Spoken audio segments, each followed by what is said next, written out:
Okay, hello everybody, and today we'll be talking about some convergence tests to decide whether or not a given series converges or diverges.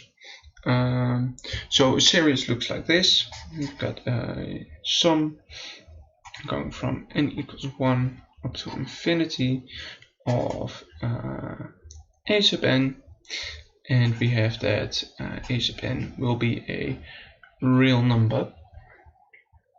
And we want to know when we add all of these a-n's together, will we get some finite number, or does it go off to infinity or bounce around some values?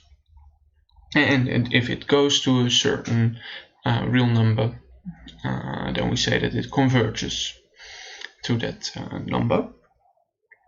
So the first and I guess very obvious convergence test is the limit of summand. Basically means that we look at the limit when n goes to infinity of a sub n, and if it turns out this limit equals 0, then we don't know whether or not it converges. But if this is not equal to 0, it could be because the limit equals some other value, or it could be because the limit actually doesn't exist. Then we for sure know the series diverges. So this implies divergence. And why is that? Well, if it were some real value not equal to 0, then the limit will be just adding infinite number of values of that type, so the limit wouldn't exist. And if the limit bunches around, and if the limit doesn't exist, goes towards infinity or bounces around, then it also doesn't converge. And for example, the series when we have -1 to the power of n, and we know that and if we take this sum over these, this will just be -1, 0, -1, 0, -1, 0. So it also doesn't converge. And so this is an example where this limit doesn't exist, and the series doesn't blows up towards infinity, but it doesn't converge. So that's a very obvious convergence test that you can always use to if it's the case that the limit is not equal to 0, then it's very easy. But most of the time when asked such a question, it's a little bit harder. So that way we come to the next convergence test. This is called the ratio test. The ratio test. And it goes this way. We look at the limit of n going towards infinity of the absolute value of a sub k plus 1 all over a sub k, and suppose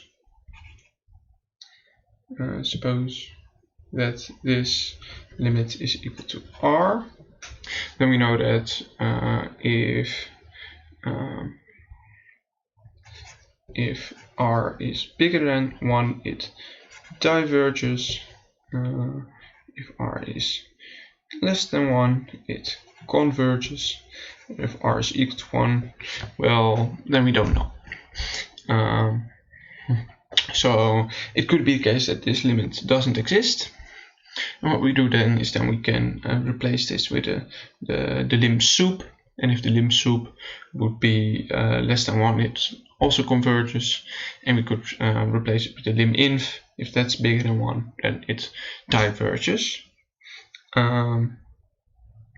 So that's nice, but there's this one case where it's we don't really know what's going to happen. We call it inconclusive. And to show that it really can be anything when you're in this case, I want to present you with 4 different series. So we have the series 1 to infinity of just 1. Well, then we see this ratio is just 1, so R is 1, but the series obviously diverges. So this thing diverges. Well, we can also have this thing. Equals 1 to infinity of -1 to the n plus 1 all over n. And we see that when we apply this criterion, we also get R equals 1. But this thing converges. So it converges conditionally, which means that you can't rearrange the terms of the series to get another value. But there's another one, n equals 1 to infinity of 1 over n squared, and this is the basal problem. It equals to pi squared over 6, first shown by Euler. That's something for another video. But this converges absolutely, which means that you can rearrange all the terms of the series, and it would just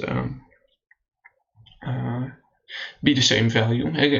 Converging absolutely is defined by the absolute value of the series also converges, but you can rearrange the terms. It's just an implication. And here you see if we take the absolute value of the summands, we just get 1 over n, which diverges. And you can bound them above by some powers of 2, and you'll be adding up a bunch of halves. So that's not really nice. There's this one case you could be in and we won't know what to do. So there's another test we could use, and this test is called the root test. And it says that we're going to look at the lim sub of the square root of the nth root, the absolute value of a sub n, when n goes to infinity. And we're just going to suppose this equals r. Well, the limit of course exists because we have the lim sub. Well, it could go towards infinity, but well, you kind of could say the limit exists in that way. It doesn't really matter.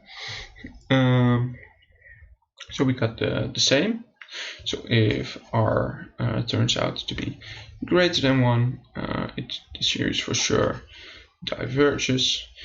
If r is less than 1, we know certainly that it converges, but well, none of these tests can be absolute. If r equals 1, well then we still don't know. So that's really a shame. I should give 2 examples again for converging and diverging. So if we take the series of 1 over n, we see that this lim sub will go to 1,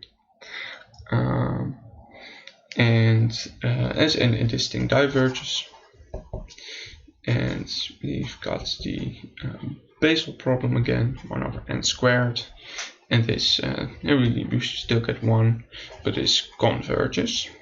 So also the root test has this exception where we don't really know what's happening, but there is a reason why we want to apply the root test, because it gives way, it gives in some cases, when you have to apply the ratio test and it doesn't give you a right answer, whether or not it converges, then you apply the root test, it will give you an answer. So the root test is in a sense better. It showed that I want to give you one example, and that's when we look at the series 1 plus 1 plus 0.5 plus 0.5 plus 0.25 plus 0.25, etc. And we see when we apply the ratio test, let's recall it, we look at the limits when it goes towards infinity, or the lim sup if it doesn't exist, of a sub k plus 1 over a sub k. Well, here we see this ratio is either 1 or a half, so the lim sup will be equal to 1, so we don't know via the ratio test. But if we apply the root test, as stated above, if we calculate this thing, we'll find that the root tests give us that r equals 1 over square root of 2. And of course these two r's are not the same, they're different, but I used the same variable.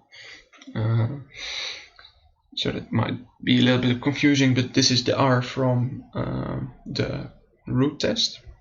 We see that it's 1 over root 2, which is most definitely less than 1. So it implicates that this thing does converge. And of course it does converge. As we can see, this whole series adds up to 4. So it definitely converges. Now, that's it for now. And I wish you guys all a lot of math.